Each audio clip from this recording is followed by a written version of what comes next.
On episode 39, I shared some of my paranormal experiences. Here are a few more for you. So, these are more recent than the ones, obviously, that I had when I was growing up. These ones have been, I'd say, in the last 7 years. They're not in any particular order, but I'll start with the one that I call invisible monkeys. Now, this is a really strange one. So, where I used to work, I used to start at either 4 or 3 a.m. That was the shift time. So, where I lived was right next to a forest, so I had to drive through the forest to get to work. It was about 8-10 miles away.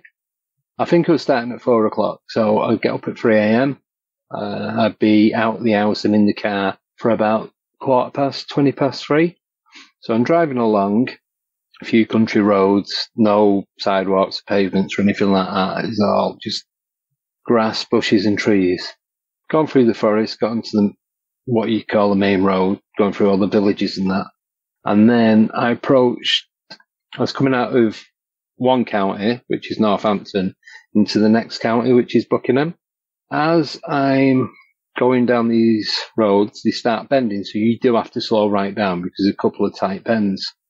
And bearing in mind, I need to make a point of the weather conditions because this happened 3 or 4 times in the same week. So on the first morning, it's absolutely throwing it down.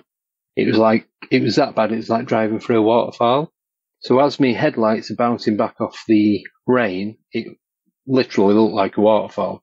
So the first bends round to the left, and as it bends round to the left, it then goes into a sharp right and kind of straightens out a little bit. So as I'm come out the left bend into the right, I was doing about 35, 40 miles an hour at this point, probably less than that. I noticed that at the base of the trees that were lined up across the banking, it looked like something was climbing up these trees. And I'm like, no, it was a bit windy in the rain. I thought, it's just that. So I didn't really take that much notice of it. It was still in the back of my mind because it just seemed out of place. Went to work, did my shift, went home. Next morning, I was on the same shift. Come out, do the same route every day. Come out of the house, in the car, 20 past 3, driving down, same 2 bends. And this was a clear night. This was probably around this time of year, around about, I'd say, beginning to mid-autumn. So it was dark, but like I said, it was clear night, could see all the stars, quite cold. So as I bend round, like I said, it was dark mornings, I noticed the trees did the same thing, like there was something shuffling up these trees. So I slowed right down to have a look. I wasn't brave enough to get out the car and go and investigate this time. Plus, like I said, I was on my way to work, probably doing about 10, 15 miles an hour. And as I'm going round, at the base of the trees is some grass, probably about a foot, maybe less than that high. And then it's got I'm not too well up on plants and that, but it looked like ivy that was growing around the base of the tree and all the little straggly branches sticking out. And obviously as the tree went up, the branches got bigger and thicker. But at the base of these 3 trees, it looked like something climbing up them. The oddest thing about it was, whatever I was looking at was completely transparent. You could see the movement without actually anything being there. And it's like, I must be tired. Couldn't put it down to the weather because, like I said, it was clear, there's no wind or nothing. But it's the exact same point where it happened the day before. I thought it's got to be something, but because I couldn't say anything, I couldn't work out what it was. So the next 2 days, same shift, same route, didn't notice anything. Thought, right, well, that's strange straight away. For it to happen twice and then nothing the next 2 days. So on the last day, I driving, same route, same time, exactly the same thing happened again. And I slowed down to the point where I was actually at the trees, I was probably doing 2-3 miles an hour. I was literally crawling. And you couldn't make out the shape of anything, but you could see how, like when you see monkeys or you watch TV shows with monkeys and they're climbing trees, the way the arms and legs move. So as the left arm goes up, the right leg goes up, vice versa, same way a runner moves. And they was doing that up the tree. And there must have been, I'd say, about 4 or 5 of these things. And it was where this happened when I was talking about the plasma UFO that I'd seen when I was driving on the motorway previous to this. It was probably within a mile, definitely within a mile of where the UFO was to where these, what I call invisible monkeys. But then when I was thinking about it, I spoke to a couple of people about it. It did seem ridiculous at the time because I didn't know what I was looking at. I was then thinking, could it have been not 3 or 4 smaller things, but a couple of bigger things, like larger creatures, say 5, 6 foot tall. But recently, I drove past and had a look at the trees. And as the trees got taller, at the top, they were really, really thin. So if they had been bigger creatures, I don't think they'd have been able to climb up due to the weight. So this is why now back to believing it's something smaller. I'd say about 2.5 to 3.5 foot tall. This is at a guess. I'm just judging with the movement of the tree. And about 18 inches wide. Now, there was no haze like you have, like when you see it in the Predator movies where you can see that, like that glimmery effect, that shimmering. There's none of that, but you could actually see the movement.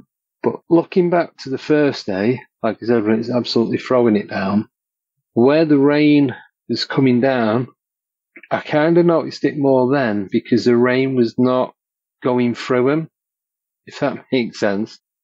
Even though I could see through whatever it was, the rain was like hitting whatever it was, so it kind of gave it the shape. But on the other 2 times I've seen it, the weather was clear, so I didn't get that.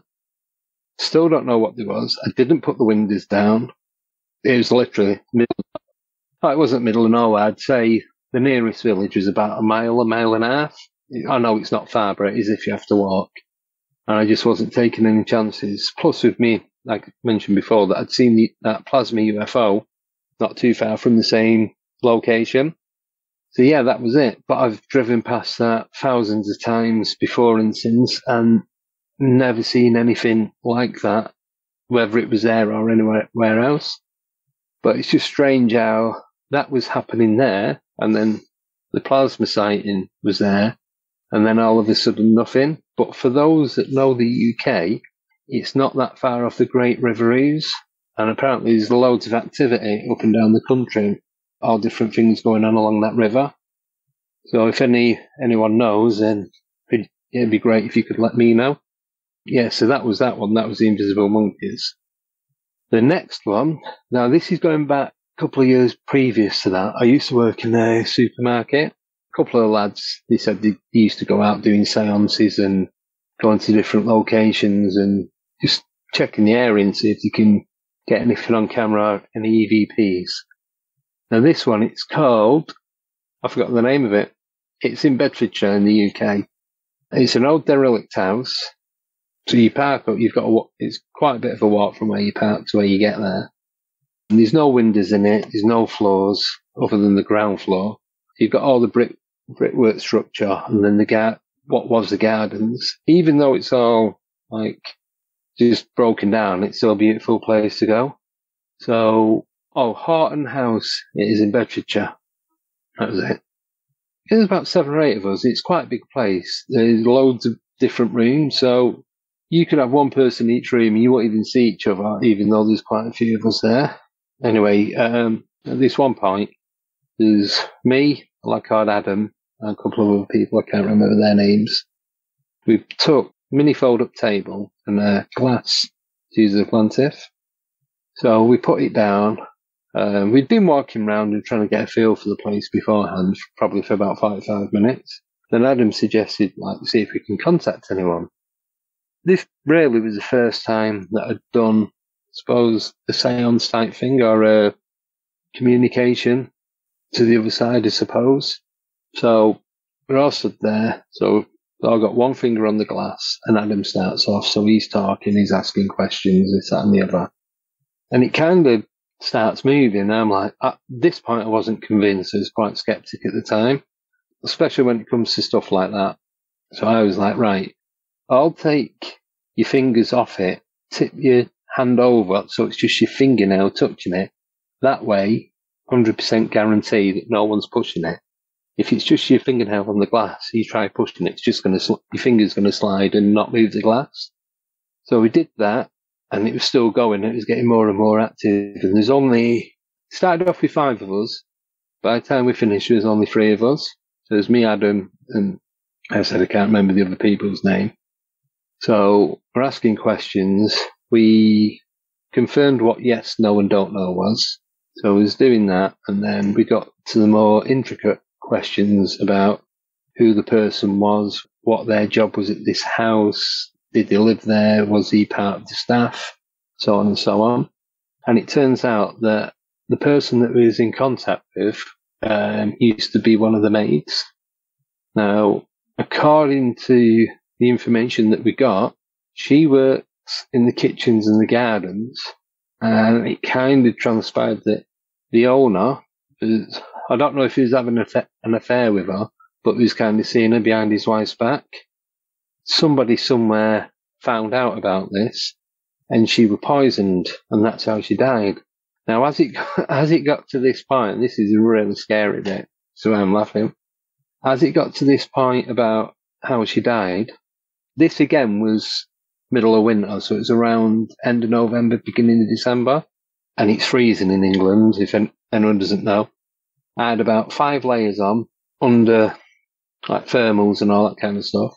On top, t-shirt, jumper, a hoodie, and a big ski coat, gloves, scarf, hat, everything. It was that cold. It was probably about -4, -5.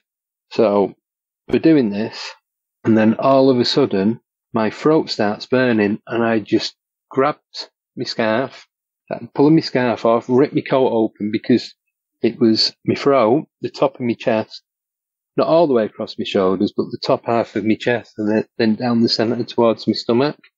That was starting to burn. Didn't know what was going on, didn't understand what was happening. So I'm ripping my coat off. Adam's like, oh my God, what's going on? I don't know. So he come over, he stopped the communication, what we was doing, the seance. He closed it before it got any further, and as soon as he did that, the burning in my throat stopped. Now, what I didn't hear properly at the time, because I was like panicking a bit, they were speaking to this maid, and the way that they killed her was they made her drink bleach. So it burnt in the mouth and her throat and all the way down to the stomach, and that was the exact same feelings, symptoms, whatever, I was getting to what she had. So whether she was sending that to me so I could feel what she was going through, or if I just picked it up, I don't know. But yeah, that was that. So like I said, it's like -4, -5, that's Celsius. And I'm ripping a big ski coat off and scarf and God knows whatever else because it was too hot. So yeah, that was that one. So the next one is only about 4 or 5 years ago. I used to live in Buckinghamshire. It's not too far from where I live now, probably, like I said, about 30, 35 miles away. I'm round at my mate's house. I literally live round the corner from him. And he goes, you stay here if you want. I'm like, nah, I'm going to go home because I've got to get up for work and what have you. He saves me messing about in the morning. He's right, okay. So I'm sat in a chair, like a big armchair, in the corner of the room. And the door is in the same wall, but on the opposite corner, to go out the living room and out into the garden, and on the road to get my car. So he's gone off to do whatever. I try getting out of this chair, and I can't get out of this chair. Now, the only thing that I can put it down to, it's going a bit off topic a bit, but it's just for the understanding of it. A few years ago, I went to Cyprus on holiday, and when you go in the clubs and that, and the guy, they go around and they say, if you want to be hypnotised and all that, so on and so on, they have you doing stupid things, jumping about, and they like dance with people, and you can't let go. It felt like that. It felt like some kind of mind control. So I'm sat in the chair, I'm like, I can't get up. And he's like, yeah, whatever. I go, stop messing about. I was, no, seriously, I can't get up. And then panic kicked in, and I'm like proper shouting now. I'm like, no, seriously, mate, I cannot get out of this chair. And it just felt not like it was being pulled or dragged, but there's some force stopping me from getting out the chair. And it got to the point where I actually thought, this is where I'm going to die. It felt, the feelings that I was getting in my mind and my gut was, if you don't get out of this chair now, you are going to die. I was shouting it. I could shout, I could talk. I just physically could not move. Couldn't move my feet, my hands. I suppose it's like paralysis, but it's like I could move me. So I'm just thinking about, I could move my eyes, blink. Obviously, I could talk. I couldn't move my head, so I couldn't move my neck left or right. I was just kept fighting it. And as soon as he started to come back, whatever it was that was controlling and stopping me from moving, just stopped. I shot up out of that chair and went, right, I'm going now, see you later. And just went home. That was probably the most horrible. There was no smells, didn't see anything, didn't feel anything other than a really, really bad feeling like I wasn't going to make it. And that was it. But then speaking to him afterwards, he'd said his brother had been round and stayed over a couple of weeks before. And he said when he'd been sat in that chair and he felt like there's somebody sat next to him.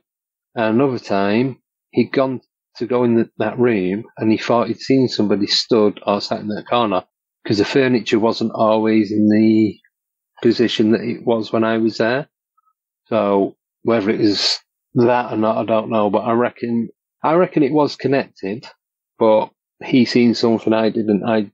But we both had the same feelings, and then I just felt trapped and paralysed. Yeah, so that was that one. That, like I said, that was only about 5 years ago. I'll go to the next one, which was an investigation we did about just over 12 months ago. Where I live, there's quite a lot of cemeteries and graveyards, and there's one particular one. It's quite large. It's not like a parish cemetery. There's different people from different areas of Northamptonshire that are buried there. So you've got different sections. You've got the Italian section at the bottom, then you've got the Irish section, you've got the Commonwealth war graves, then you've got the children's area. It's just all set out in like groups. We've been walking around, as I said, it's probably only the second time I'd been in there, and it's quite a large place. We're walking around, there's only me and one other guy. He doesn't investigate with us anymore. So we've gone in there, and he goes, right. I goes, right, I'll walk along this bottom path.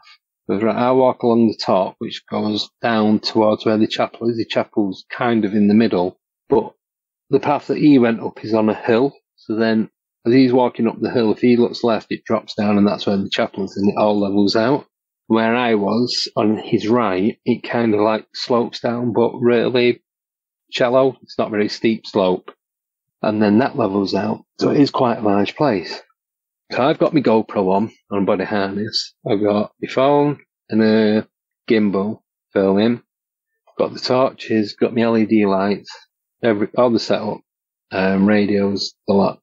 So I'm live streaming. The other guy, he's just recording it on his phone to see if he picks anything up. The other two people that were on the stream in the studio, they was like reading the comments and all that, saying, oh, have a look here, have a look there. If they notice anything on screen, and then anyone else in the chat could comment as well. So I'm walking around and they're like, oh, do you know where such a body is? I'm like, oh, you went over this way, I'm going to make my way over to him now. I'm like, right, okay. So start walking over. So where the war graves are, which is like the peak of the hill, there's a bush right down the centre. So there's no ordinary graves, I should say, on the left-hand side. On my right-hand side, it's a big semicircle with 3 rows of the war graves from, I think, mainly World War II. And then over the other side of that, like I said, it drops down, then you got the chapel and all the other different areas. But there's about 3 or 4 beech trees. And then next to 2 of the beech trees, opposite each other, is a bench. So if you're looking at it like a coin, and you split the coin right down the middle, and you've got the part on the right-hand side, the Commonwealth graves are where the flat bit is, on the semicircle. If you're looking at, if it's a clock, so looking at 5 and 1, that's where the beech trees are, and then there's a bench right next to each one. So I'm stood at the bottom bench at 5 o'clock, and I'm looking up. I thought, oh, that's blah, blah, blah. he must have sat down. So the guy, dressed the same, had a hoodie on, baseball cap, jogging bottoms, pair of trainers. So I start walking over.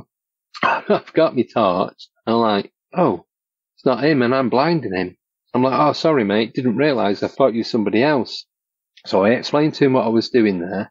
He goes, yeah, that's cool. But this is where it gets strange. This is about 9:15 at night, like about this time of year again. So it's getting quite dark. There's a few lights. There's a housing estate at the back, but there's not many street lights that are coming into the cemetery.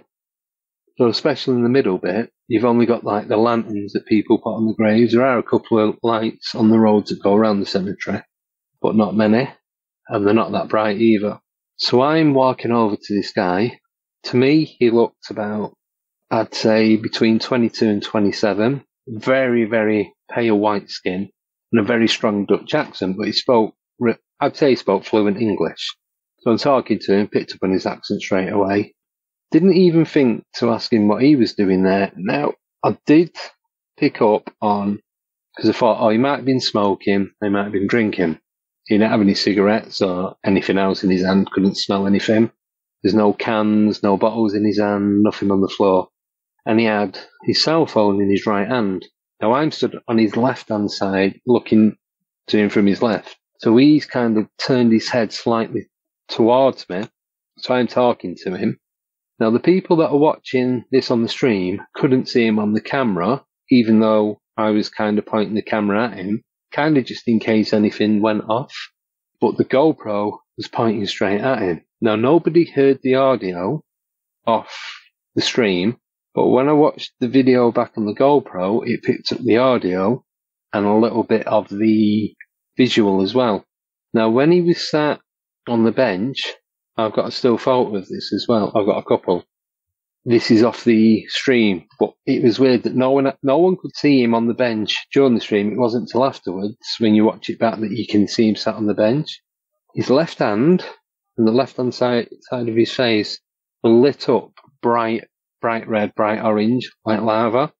The phone that he had in his right hand, because I was trying to look at his phone, I suppose I was being nosy, but more just to see what he was doing, if that makes sense, to see what he was up to, because it just seemed odd that he was sat middle of a graveyard on his own, 22, 25, 26-year-old lad. He wasn't on the phone to anyone, but on the earlier smartphones, they used to have like a green backlight. You didn't have all the multicolours like you've got on them now. So say going back to before iPhones, when you had the HTC or like the Sony Ericssons and all that, they weren't touchscreen. You saw the push buttons at the bottom. It looked like that because it had really strong green backlight on it. Now, that is in his right hand. He's looking to me up at a left angle, so I can't see the right-hand side of his face where his phone is on his lap. In the photo, like I said, his face is a little bright orange, bright red, and so is his hands. So I think you can just about see the phone. Now, I didn't feel freaked out by any of this. As I'm talking to him, it all seemed quite normal. So then I said, I'd explain what I was doing. He's like, yeah, cool, blah, blah, blah, so on and so on. And then I goes, I'm just looking for me mate. That's who I thought he was. And he went, oh, the guy who's got the same equipment as you. I went, yeah, pretty much. I went, oh, yeah, he's just walked down there. All right, cheers. Sorry again for blinding you. I'll leave you to it. He went, yeah, it's cool. So I walked down, found the other lad. I said, oh, that guy on the bench just told me where he was. He's like, what guy on the bench? I went, the one you just walked past. I went, there was nobody on the bench. This is where I get goosebumps now. So I went, no, you're having a lot. I thought he was winding me up. So he goes, no, he stopped his video, rewound it, and played it from before the bench to just after, and there was nobody sat on that bench. Yet this guy said he'd seen him, he'd just walked past him.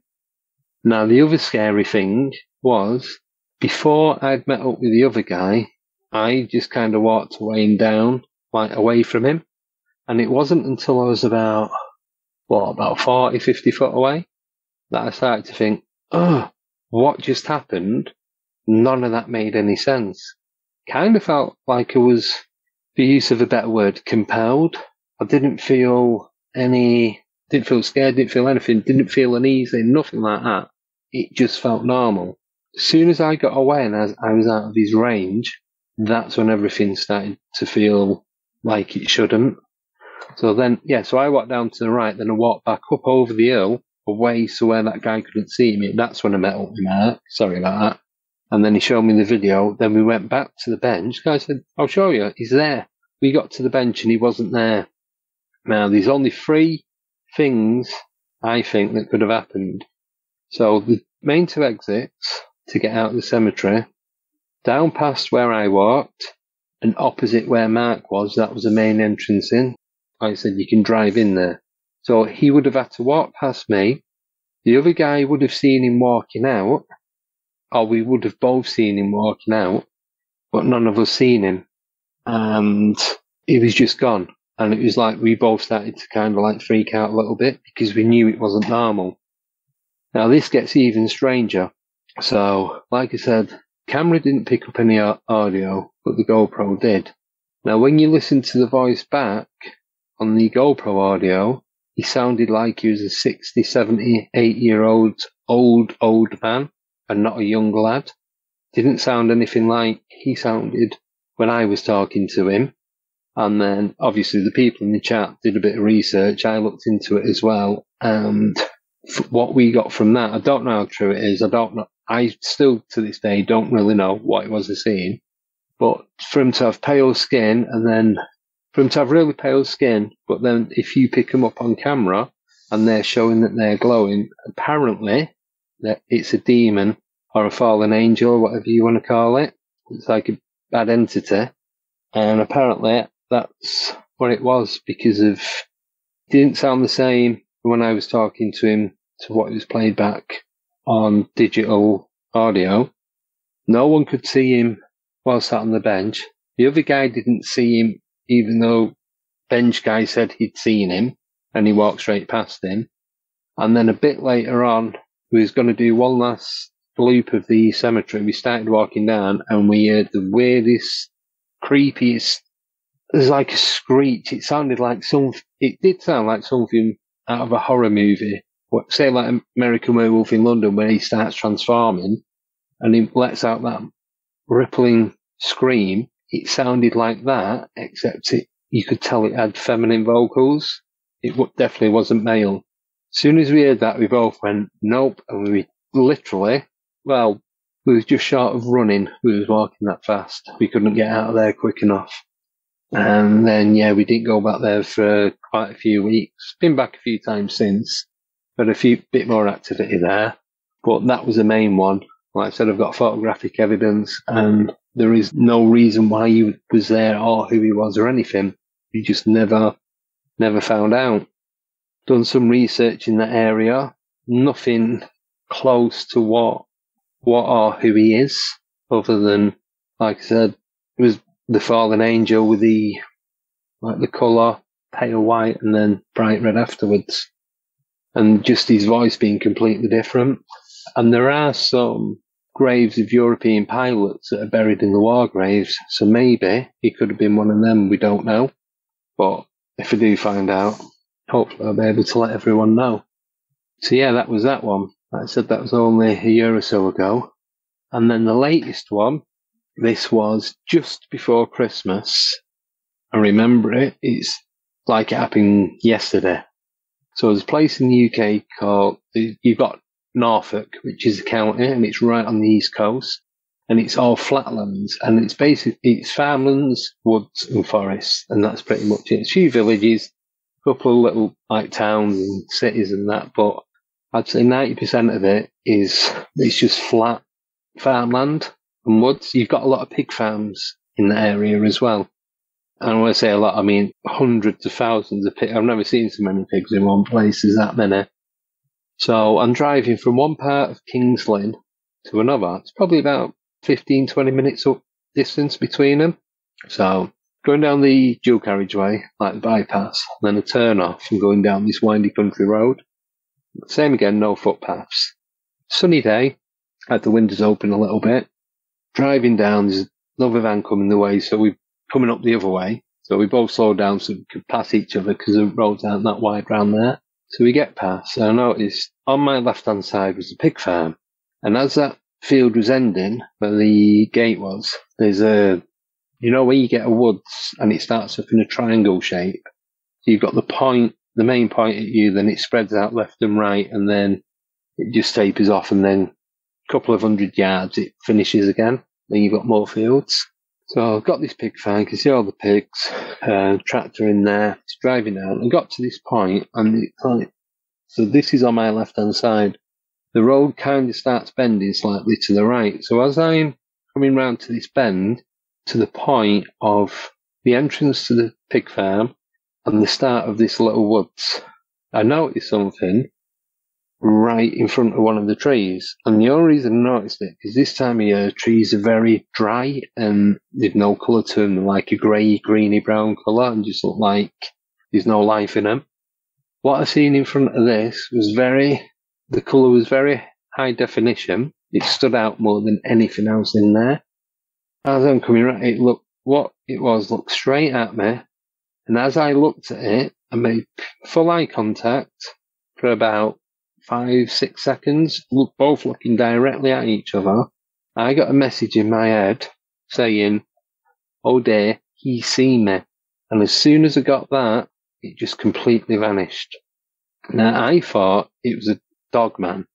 And the reason being, it was a dog's head, the ears, it was like a Doberman. The weren't at the side of the head, was short, like triangle ears, right on top of the crown, like pretty much tiny gap between them. Couldn't really make out the snout because I'm looking directly at it, but then I could see down to the chest and the torso, and then there's nothing, couldn't see anything below the torso. So I'm still driving because I thought, I'm not stopping, not after seeing that, I don't know where it is. And so I just thought it was all brush and bushes and brambles and all that was blocking from what I could see. So I phoned a couple of my friends up and said, "You never believe what I've just seen." So I explained it, like, "Oh my God, did you not get out and have a look?" I'm like, "No, it's the middle of nowhere. There's like literally 2 farms and no houses, like 3 or 4 miles." The only way I can explain it, it looked like the way it was stood, its stance and everything, it was like a bodyguard, like it's protecting something. The shoulders were up, the chest was out, and it was just looking straight, like it was guarding something. I thought it had some sort of, not uniform, but like, I suppose clothing, but it was identical. So say the creature that I was looking at was jet black, and I mean proper jet black, and then it had really dark brown patches on it. But if say it had a brown patch on its left shoulder, it'd have an identical one on the right shoulder, and same on the chest and the neck and the side of the face. So it kind of looked like, I don't know if it was wearing a helmet or like breastplates or something like that.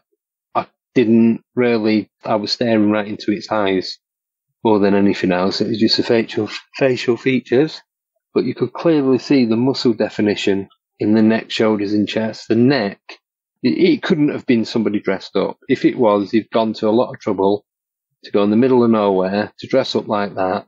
And it just looked like a Doberman stood on its back legs that has been working out for about 10 years solid. But it was its eye colour, and I struggle explaining the eye colour. It was like fluorescent green with like luminous fluorescent orange. So like the sun, when the sun's setting, that orange, but mixed in with a highlighter pen, a yellow highlight pen. It was all that blended into one. I don't even know what colour that is. And its eyes were just staring right at me. And then, like I said, I got that message. He see me. And then it vanished. Anyway, a couple of weeks later, I went back, but I was driving the opposite way. Anyway, there's a few tractors in the field, so I was feeling a bit brave. So I pulled up into a little lay-by, leaned out and took some photos where the tree was. I looked back at the photos, and there's no brush in front of the tree. There's no bushes, nothing like that. And there's no way it all had been chopped down in that space of time. It's not one of them areas where there's a lot of landscaping going on. So the only conclusion that I can come up with was the only reason I seen it from its torso up was because it hadn't fully materialised.